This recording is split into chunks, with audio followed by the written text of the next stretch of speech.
नमस्कार दोस्तों, मैं Dharmendra Verma online study with DK में आपका बहुत बहुत स्वागत करता हूं। आज हम बात करने वाले हैं आरटी एक्ट 2009 से संबंधित 65 अति महत्वपूर्ण प्रश्नों के बारे में। स्किप नहीं करना है, वीडियो को पूरा देखना है और अंत में हमें जरूर बताना है कि आज का जो वीडियो है वो आपको कैसा लगा। सबसे पहले आपको क्या करना है, वीडियो को लाइक करना है, शेयर करना है और चैनल को सब्सक्राइब कर लेना है, क्योंकि यहाँ पर आपको वन लाइनर क्वेश्चन मिल रहे हैं। ज़्यादा समय नहीं लगेगा, कम समय में आपको यहाँ पर ज़्यादा प्रश्न मिलने वाले हैं। सबसे पहले देखिए आरटी एक्ट होता क्या है। आरटी एक्ट 2009 के बारे में हम जानेंगे, उससे संबंधित प्रश्न भी हम जानेंगे। देखिए इसका पूरा नाम क्या है, आरटी एक्ट 2009 का, तो राइट टू एजुकेशन एक्ट 2009 इसको कहते हैं।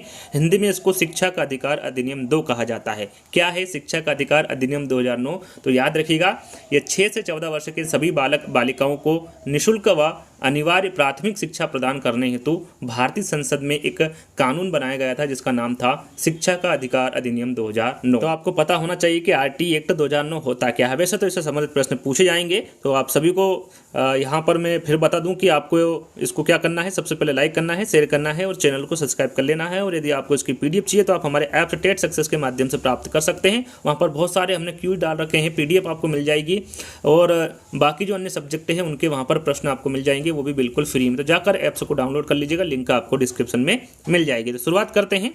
भारत में निःशुल्क एवं अनिवार्य शिक्षा की मांग सर्वप्रथम किसके द्वारा की गई थी? काफी इंपोर्टेंट है, आईएमपी प्रश्न याद कर लीजिएगा। गोपाल कृष्ण गोखले। भारत में निःशुल्क एवं अनिवार्य शिक्षा की जो मांग सर्वप्रथम की गई थी, ये गोपाल कृष्ण गोखले के द्वारा की गई थी। आरटी अधिनियम 2009 के अनुसार विशेष आवश्यकता वाले बच्चों को किस शिक्षा व्यवस्था के अंतर्गत पढ़ाना चाहिए? तो यह समावेशी शिक्षा व्यवस्था। याद रखिएगा, आरटी अधिनियम 2009 के अनुसार विशेष आवश्यकता वाले बच्चों को समावेशी शिक्षा व्यवस्था के अंतर्गत पढ़ाना चाहिए। यहाँ पर समावेशी शिक्षा व्यवस्था आपका राइट आंसर होगा। निःशुल्क एवं अनिवार्य शिक्षा का अधिकार 2009 में अनिवार्य शब्द का अर्थ, यहाँ पर देखिए अनिवार्य शब्द का अर्थ आपको बताना है। तो अनिवार्य शब्द का अर्थ है उचित सरकारी दाखिले, उपस्थिति और प्रारंभिक शिक्षा की पूर्णता को सुनिश्चित करेगा। ये अनिवार्य शब्द का अर्थ होता है। शिक्षा के अधिकार अधिनियम के तहत प्राथमिक कक्षाओं में छात्र एवं शिक्षक का अनुपात क्या होगा? यहाँ पर देखिए मैं आपको बता दूं कि बहुत सारे बच्चे 1:40 बताएंगे, लेकिन 1:40 प्राथमिक कक्षाओं में छात्र एवं शिक्षक का अनुपात नहीं होता है। वो कुछ कंडीशन होती हैं तब जाके 1:40 बनता है। आगे हम उसके बारे में चर्चा करेंगे। यदि साधारणतः पूछे प्रश्न आपको कि शिक्षा के अधिकार अधिनियम के तहत प्राथमिक कक्षाओं में छात्र एवं शिक्षक का जो अनुपात होता है वो कितना होता है, तो वो हमेशा 1:30 होता है। याद रखिएगा कितना होता है, 1:30 होता है प्राथमिक कक्षाओं में छात्र एवं शिक्षक का अनुपात। चलिए, यदि यहाँ पर 60 शिक्षक होंगे तो कितना होगा, 60 विद्यार्थी होंगे तो यहाँ पर कितने शिक्षक होंगे? 2 होंगे। यदि 61 से 90 होते हैं, यदि 61 से 90 विद्यार्थी होते हैं तो यहाँ पर 3 शिक्षक हो जाएंगे। 91 से 120 यदि छात्र होंगे तो 4 शिक्षक हो जाएंगे। 121 से 150 होंगे तो उसमें 5 शिक्षक होंगे, साथ में एक प्रधानाध्यापक भी आपको देखने को मिलेगा। तो इन बातों का ध्यान भी आपको रखना है। वैसे तो आगे इस प्रकार के प्रश्न आपसे पूछे जाएंगे। यदि आपसे प्राथमिक स्तर पर पूछे तो 1:40 है, और उच्च प्राथमिक कक्षाओं में छात्र एवं शिक्षक का अनुपात पूछे तो आपका राइट आंसर क्या होगा? 1:35। याद रखिएगा कुछ कंडीशन होती है जिसमें 1:40, 1:30, 1:45, 1:50, जो भी आगे जो संख्या बढ़ती जाती है वो कुछ कंडीशन में बढ़ती है, तो आपको ध्यान देना है। यदि साधारण सा पूछे कि प्राथमिक स्तर पर जो छात्र एवं शिक्षक का जो अनुपात होता है वो कितना होता है, तो प्राथमिक स्तर पर 1:30 होता है, और उच्च प्राथमिक कक्षाओं में छात्र एवं शिक्षक का जो अनुपात होता है वो 1:35 होता है। इस बात का आपको ध्यान में रखना है। चलिए, बालकों से अधिक पर, यहाँ पर देखिए थोड़ा सा त्रुटि हुआ है प्रश्न में पूछा गया है कि 200 बालकों से अधिक पर छात्र अध्यापक अनुपात होगा। यदि इस प्रकार का प्रश्न पूछे तो आपका राइट आंसर होगा 1:40 या फिर 40:1। यहाँ पर देखिए आपको ध्यान देना है कि पूछा क्या गया है, 200 बालकों से अधिक पर छात्र अध्यापक का जो अनुपात होगा वो कितना होगा? 40:1 होगा। ये आपको ध्यान में देना है। आगे बढ़ते हैं। अगला प्रश्न है, आरटी 2009 के तहत शिक्षक के लिए एक सप्ताह में न्यूनतम कितने घंटे कार्य होते हैं? यहाँ पर देखिए एक सप्ताह में न्यूनतम कितने घंटे कार्य होते हैं आरटी 2009 के तहत आपको बताना है शिक्षक के लिए, तो उनके लिए होता है 45 घंटे। आरटी 2009 के तहत प्राथमिक स्तर पर न्यूनतम शैक्षणिक घंटे का कार्य दिवस होता है। यहाँ पर देखिए घंटे में आपको बताना है और फिर दिन में बताना है। तो यहाँ पर देखिए न्यूनतम शैक्षणिक घंटे के बारे में पूछा गया है, तो वो है आपका 800 घंटे, और दिन की हम बात करें तो दिन है आपका 200 दिन। याद रखिएगा इंपॉर्टेंट है, 800 घंटे और 200 दिन। चलिए, आरटी एक्ट 2009 के अनुसार उच्च प्राथमिक स्तर पर न्यूनतम शैक्षणिक घंटे का कार्य दिवस होता है। यहाँ पर देखिए अभी हमने प्राथमिक स्तर के बारे में जाना 800 घंटे और 200 दिन, और यहाँ पर उच्च प्राथमिक स्तर के बारे में पूछे तो आपका 1000 घंटे और 220 दिन। ये आपको ध्यान में देना है कि पूछा कौन से स्तर पर गया है। उच्च प्राथमिक स्तर पर 1000 घंटे होगा, प्राथमिक स्तर पर आपका 800 घंटे होगा, यहाँ पर 220 दिन उच्च प्राथमिक स्तर पर होगा और 200 दिन आपका प्राथमिक स्तर पर होगा। तो इस बात का ध्यान आपको विशेष तौर पर रखना है। चलिए आगे बात करते हैं कि निःशुल्क एवं अनिवार्य शिक्षा के अधिकार में किस आयु वर्ग के बच्चों को रखा गया है। तो मैंने शुरू में आपको बताया था 6 से 14 वर्ष तक के जो बच्चे हैं उनको निःशुल्क एवं अनिवार्य शिक्षा के अधिकार में रखा गया है। आरटी 2009 के तहत प्राइवेट स्कूलों में कितने प्रतिशत सीटें निर्धन विद्यार्थियों के लिए आरक्षित होती हैं। तो आपका राइट आंसर होगा 25%। कितना? 25%। तो यहाँ पर राइट आंसर आपका 25% होगा। यदि प्राथमिक स्तर पर 150 से अधिक बच्चे हो तो इनके लिए क्या प्रावधान है। यहाँ पर देखिए 150 से अधिक, जैसा कि मैंने आपको बताया था 60 हो तो 2 शिक्षक होंगे, 60 से कह सकते हैं कि 61 से 90 हो तो 3 शिक्षक होंगे, 91 से 120 होंगे तो 4 होंगे, और 121 से 150 होंगे तो कितने होंगे शिक्षक? 5 होंगे। साथ में मैंने आपको एक प्रधानाध्यापक के बारे में बताया था कि 5 शिक्षक होंगे और एक प्रधानाध्यापक होंगे यदि प्राथमिक स्तर पर 150 से अधिक बच्चे हो तो। चलिए कितने वर्ष के अंदर प्रत्येक बसावट के पास सरकारी स्कूल होगा। आपका राइट आंसर होगा 3 वर्ष। आरटी एक्ट 2009 के अनुसार 3 वर्ष के अंदर प्रत्येक बसावट के पास सरकारी स्कूल होगा। कक्षा 1 से लेकर कक्षा 5 के लिए विद्यार्थियों के लिए विद्यालय की दूरी कितनी होनी चाहिए। यहाँ पर देखिए कक्षा 1 से लेकर कक्षा 5 के लिए यानी कि प्राथमिक स्तर के विद्यार्थियों के लिए विद्यालय की दूरी पूछा गया है। तो आपका राइट आंसर क्या होगा? 1 किलोमीटर के अंदर। कक्षा 6 से 8 उच्च प्राथमिक स्तर पर पूछा गया है कि कक्षा 6 से 8 हेतु विद्यालय कितनी दूरी पर होना चाहिए। तो ये 3 किलोमीटर की दूरी पर होना चाहिए उच्च प्राथमिक स्तर पर, या फिर कक्षा 6 से 8 हेतु विद्यालय। एक 9 साल का बच्चा जो पहले कभी स्कूल नहीं गया हो को आरटी के अनुसार किस कक्षा में प्रवेश दिया जाएगा। 9 साल के बच्चे के बारे में पूछा गया है तो उसे चौथी कक्षा में दिया जाएगा। कौन से धारा के अंतर्गत? तो धारा 4 के अंतर्गत उसे कक्षा 4 में प्रवेश दिया जाएगा। तो यहाँ पर चौथी कक्षा आपका राइट आंसर होगा। धारा पूछ रहे हो, धारा 4 आपका राइट आंसर होगा। आरटी एक्ट 2009 में कुल धाराएं, अध्याय एवं अनुसूचियां कितनी? यदि धाराएं पूछे तो आपका राइट आंसर 38 होगा, अध्याय पूछे तो आपका 7 होगा, और अनुसूची पूछे तो आपका 1 होगा। यदि अलग अलग पूछे तो आपको ध्यान रखना है धाराएं 38 है, अध्याय 7 है और अनुसूची 1 है। यहाँ पर आपको इस बात का विशेष ध्यान देना है। किस अध्याय में सर्वाधिक धाराएं? यहाँ पर किस अध्याय में सर्वाधिक धाराएं, जैसे कि टोटल कितनी धाराएं हैं? 38 धाराएं हैं, लेकिन अध्याय कितने हैं आपके? 7 अध्याय हैं। तो 7 अध्याय में कौन सी धाराएं सबसे ज़्यादा है, किस अध्याय में है? तो वो आपका होगा अध्याय 4 में। अध्याय 4 में 17 धाराएं कितनी हैं? 17, 12, 13, 14, 15, 16, 17, 18, 19, 20, 21, 22, 23, 24, 25, 26, 27, 28 यानी 12 से लगाकर 28 जो धाराएं हैं वो अध्याय 4 में आपको देखने को मिलेगी। टोटल 17 धाराएं आपको देखने को मिलेगी। तो अध्याय 4 यहाँ पर आपका राइट आंसर होगा। आरटी एक्ट 2009 की किस धारा के अंतर्गत विद्यालय प्रबंधन समिति का प्रावधान है? स्कूल मैनेजमेंट कमेटी का जो प्रावधान है ये कौन सी धारा के अंतर्गत है? तो ये धारा 21 के अंतर्गत है। इंपॉर्टेंट है, इस प्रकार के प्रश्न एग्जाम में पूछे जाते हैं। अगला प्रश्न है कि आरटी की किस धारा में यहाँ बताया गया है कि शिक्षक प्राइवेट ट्यूशन नहीं पढ़ा सकता। तो यह है धारा 28। जैसे कि टोटल 38 धारा है उसमें किसी न किसी में कुछ न कुछ नियम दिए गए हैं। तो 28 धारा में यह नियम है कि शिक्षक जो कि एक सरकारी टीचर है वो प्राइवेट ट्यूशन नहीं पढ़ा सकता। ये धारा 28 के द्वारा बताया गया है। चलिए अगला प्रश्न है कि छात्र एवं शिक्षक अनुपात में क्या प्रधान अध्यापक शामिल होगा। यहाँ पर देखिए छात्र एवं शिक्षक अनुपात में क्या प्रधान अध्यापक शामिल होगा? तो नहीं होगा। छात्र का अनुपात अलग होता है, शिक्षक का अलग होता है, और जो प्रधान अध्यापक होता है उसका अलग होता है। जैसा कि मैंने आपको बताया कि यहाँ पर आपको कब मिलेगा प्रधान अध्यापक? 150 से अधिक यदि आपके विद्यार्थी होंगे, यदि 150 से अधिक विद्यार्थी होंगे तो आपको वहाँ पर क्या देखने को मिलेगा? 5 शिक्षक देखने को मिलेंगे, और 150 आपको विद्यार्थी यदि ज़्यादा हो इससे तो देखने को मिलेंगे, और यहाँ पर एक और अनुपात लगेगा और 1 अध्यापक देखने को मिलेगा। इस प्रकार से यह अनुपात बनेगा। तो छात्र एवं शिक्षक अनुपात में जो प्रधानाध्यापक का शामिल जो अनुपात होता है वो नहीं होता है। चलिए आरटी धारा 17 का प्रावधान है। अब जो आरटी धारा 17 है उसका क्या प्रावधान है? तो उसमें प्रावधान है बच्चों को शारीरिक दंड नहीं दिया जाएगा। ये कौन सा प्रावधान है, कौन सी धारा है? तो धारा 17 है आरटी एक्ट की। चलिए आरटी के तहत उच्च प्राथमिक स्तर पर एक अध्यापक को प्रतिदिन कितने घंटे पढ़ाना होगा। यहाँ पर देखिए उच्च प्राथमिक स्तर पर पूछा गया है, प्राथमिक स्तर पर पूछते तो आपका 4 घंटे होता, 4 घंटे। उच्च प्राथमिक स्तर पर पूछा गया है तो आपका 4.5 घंटे होगा। शिक्षक अधिकार अधिनियम 2009 किसकी वकालत करता है, तो ये समावेशी शिक्षण की, याद रखिएगा शिक्षा का अधिकार अधिनियम 2009 किसकी वकालत करता है, तो ये समावेशी शिक्षा की या फिर समावेशी शिक्षण की वकालत करता है। आरटी 2009 की किस धारा में यहाँ बताया गया है कि बच्चों को शारीरिक दंड देना और प्रताड़ित करना मना है। थोड़ी देर पहले ही मैंने आपको बताया था धारा 17। आपसे धारा पूछ ली जाएगी या फिर आपसे ये भी पूछा जा सकता है कि जो धारा 17 है उसमें क्या नियम बताया गया है, जैसा कि मैंने थोड़ी देर पहले ही आपको बताया था। तो यहाँ पर धारा 17 आपका राइट आंसर होगा।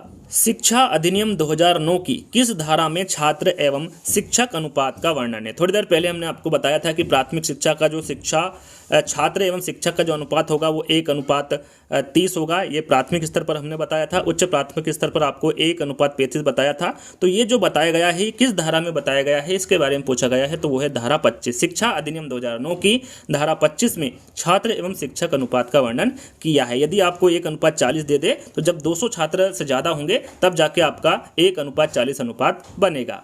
चलिए, कक्षा 1 से 5 तक के बालकों के संबंध में विद्यालय आसपास से कितने किलोमीटर की दूरी के भीतर स्थापित किए जाएंगे, तो वह आपका 1 किलोमीटर। 1 किलोमीटर आपका राइट आंसर होगा। आरटी 2009 के तहत अध्यापकों के प्रशिक्षण के लिए मानकों का विकास व लागू करने का जो अधिकार है वो किसे होगा, तो ये केंद्र सरकार को होगा। याद रखिएगा आरटी 2009 के तहत अध्यापकों के प्रशिक्षण के लिए मानकों का जो विकास व लागू करने का जो अधिकार है ये किसके पास होगा, केंद्र सरकार के पास होगा।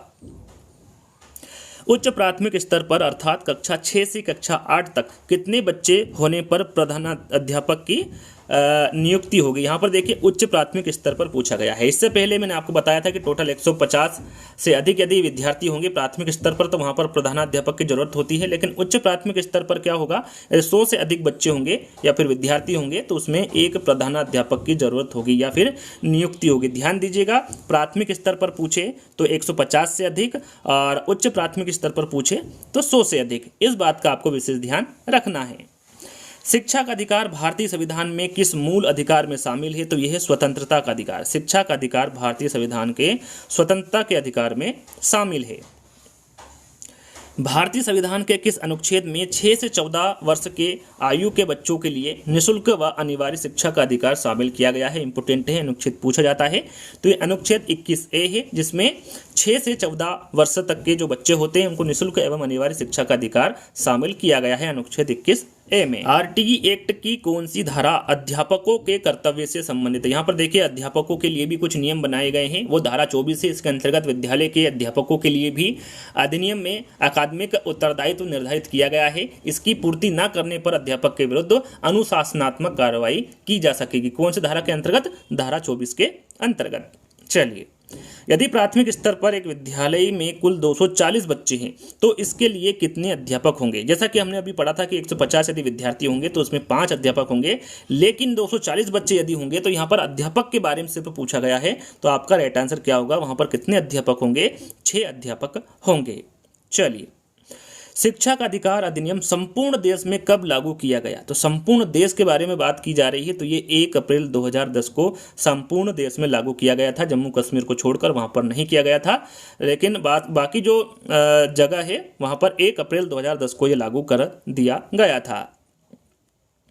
निःशुल्क एवं अनिवार्य शिक्षा अधिकार अधिनियम 2009 के अनुसार 200 बालकों पर शिक्षकों की संख्या कितनी होगी, तो इसके बारे में आपको बता चुका हूं कितनी होगी, 5 होगी।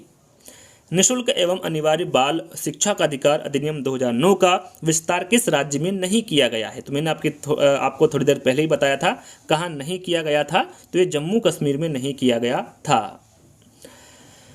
आरटी निःशुल्क एवं अनिवार्य बाल शिक्षा का अधिकार अधिनियम 2009 की कौन सी धारा राज्य सरकार को नियम बनाने की शक्ति देती है, तो वो है आपका धारा 38। याद रखिएगा, धारा 38 में जो सरकार है वो नियम बना सकती है। धारा 38 की हम बात करें तो इसके अंतर्गत राज्य सरकार चाहे तो अपने निजी हितों को ध्यान में रखते हुए आरटी में कुछ संशोधन कर सकती है। तो ये कौन सी धारा होगी, आपका धारा 38 होगी।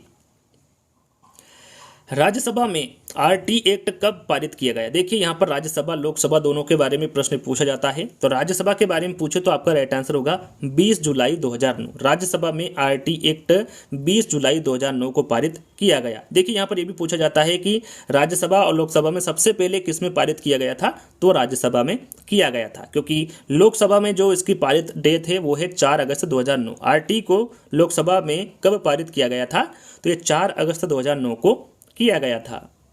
आरटी को राष्ट्रपति के द्वारा मंजूरी कब प्रदान की गई थी? यहाँ पर देखिए कब मंजूरी प्रदान की गई थी आरटी को राष्ट्रपति के द्वारा, तो 26 अगस्त 2009 को आरटी को राष्ट्रपति के द्वारा मंजूरी प्रदान की गई थी।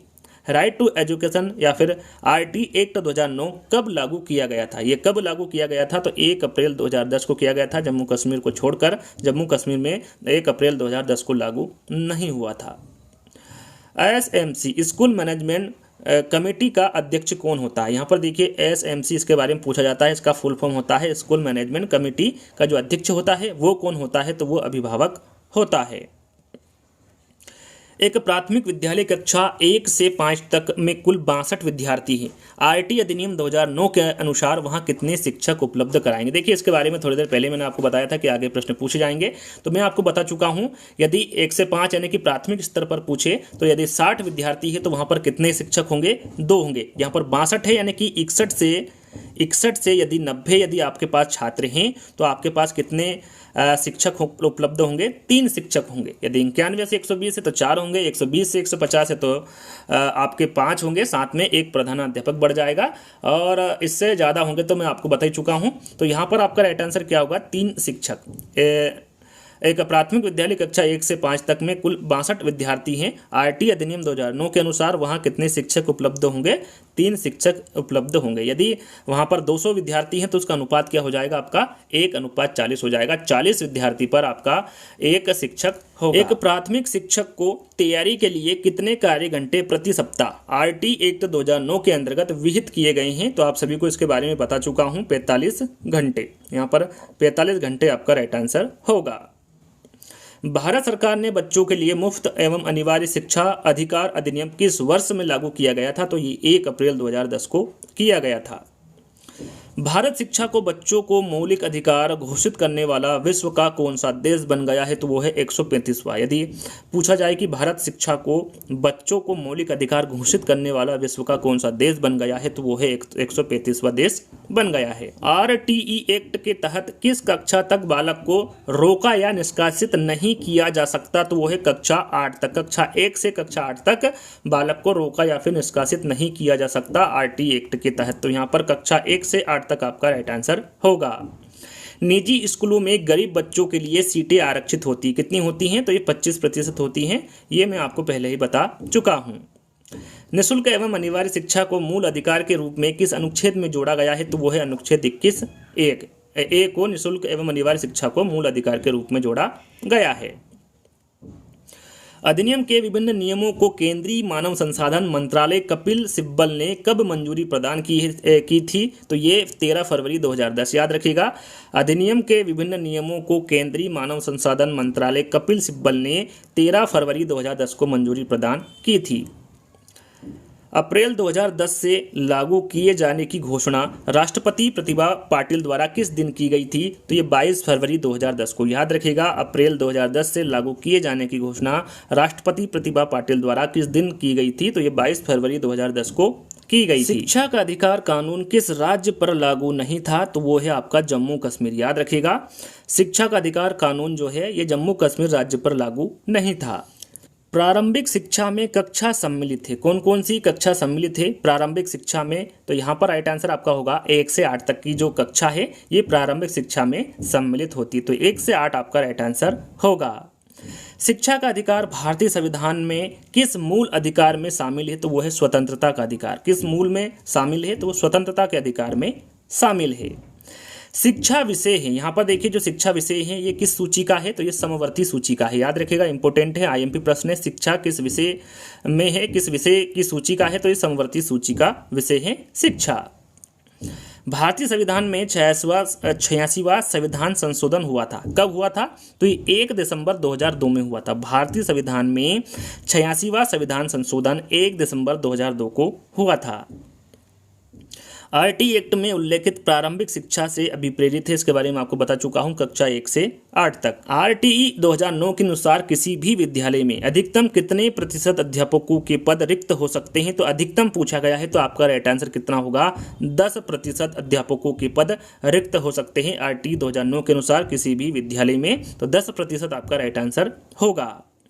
राइट टू एजुकेशन एक्ट 2009 में पहली बार संशोधन कब किया गया था? पहली बार पूछा गया है, तो आपका राइट आंसर क्या होगा? 2012 में। याद रखिएगा, राइट टू एजुकेशन एक्ट 2009 में जब पहली बार संशोधन किया गया था, ये 2012 में किया गया था।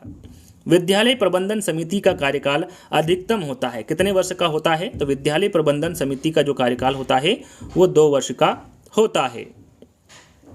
आरटी एक्ट की किस धारा में विद्यालय प्रबंधन समिति का प्रावधान है? तो वो धारा 21 है। याद रखिएगा, धारा 21 में विद्यालय प्रबंधन समिति का प्रावधान है, तो यहाँ पर धारा 21 आपका राइट आंसर होगा।